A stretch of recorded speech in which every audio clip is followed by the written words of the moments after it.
Ayan na, nalagyan na ng isda. Ganyan.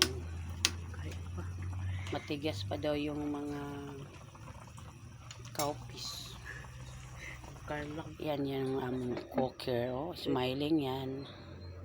Tapos, ito na rin yung ilalagay. Para lalong sumarap yung lutong gulay. Yan. Yun ang ilalagay. Yung dahon ng malunggay. Malunggay pa rin. Tsaka yung dahon ng sibuyas, kamuti tops, ang hinalo namin, alagbati, yun lang tino. O yun yung ilalagay dito sa linutong ganito. Yan, init mo yan. Yan. Tingnan natin kung ano nang nangyari. Tingnan na niya, titikman na niya kung malambot na ba, pero mas matigas pa daw sa ulo niya yung yung ganun. At yun yan, yung karlang. Masarap yung karlang pag malambot na. Mas masarap siya. Maya lang, ilalagay na rin namin yung dahon ng malunggay, kamuti tops, alagbati, dahon ng sibuyas para mas lalo siyang sumarap.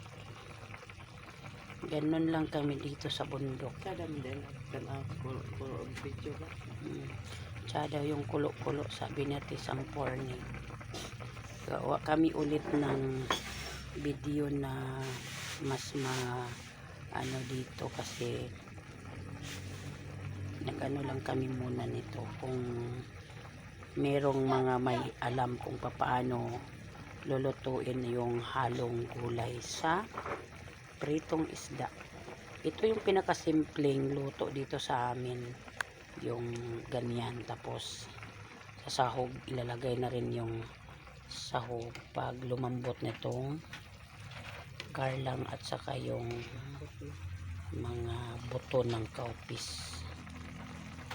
Yun, malambot na.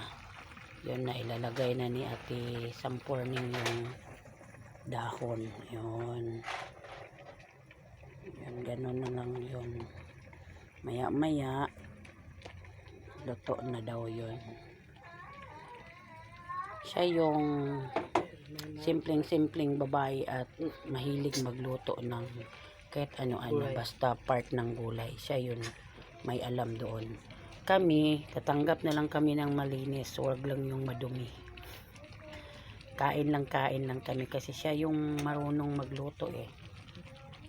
Isa siyang tausog bakate?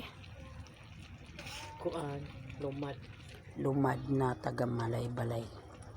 Taga dito talaga sila. Dito na sila lumaki. Kaya alam daw niya yung pasikot-sikot kung paano lutuin yung masasarap na gulay. Ayan. Sarap na. Yan na yun. Masarap na daw. Yan na yan.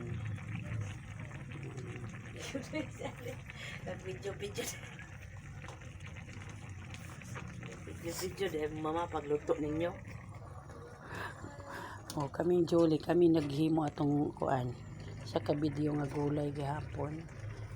Kay daghat man gud mananaw gud kung part na sa luto nga kuan, kay naa man gud kay balubayaha nga pwede ra di ay. Pero yung ginagawa namin, ito yung pinakasimpleng luto na madaling kainin.